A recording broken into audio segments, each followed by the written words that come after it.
Welcome back to the Crochet Crowd. As well as my friends at yarnspirations.com. If you learned something today, just give me a thumbs up.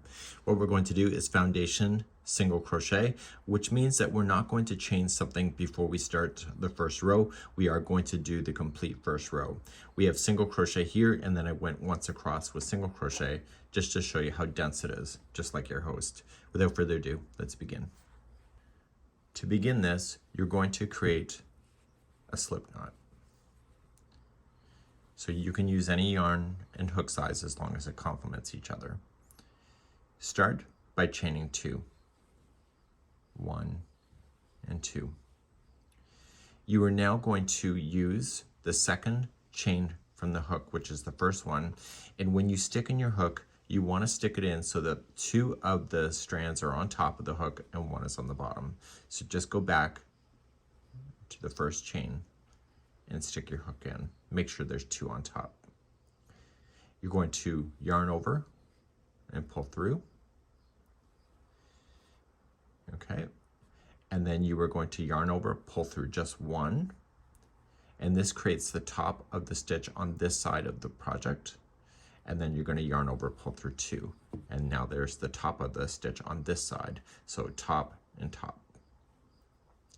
To do the next one, you can tighten things up if you want to, is that you're just going to stick your hook into the first stitch on this side. So you're going to go in and just grab the stitch.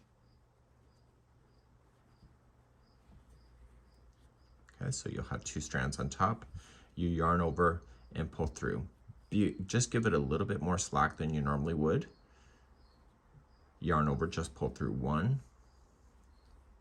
Okay, now there's the top of this side, and then yarn over, pull through 2, and there's the top of the same stitch, but on this side. It does look like it's on an angle. Let's do it again. So just into the first one, yarn over, pull through, yarn over, pull through 1,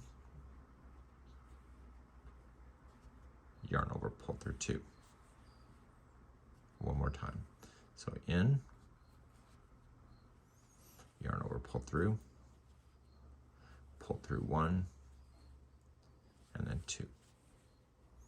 When you're ready for the first row, then you'll just turn your work and go across this row here.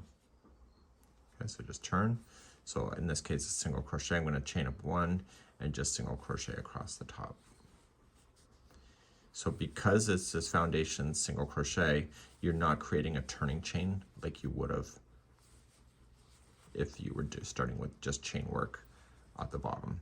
So if you want to know what those counts are going to be, if you need to change things from an original, from a chain number to a foundation, see the video description. I have a link for that in order to figure out the sizing for the difference of chains. This is foundation single crochet.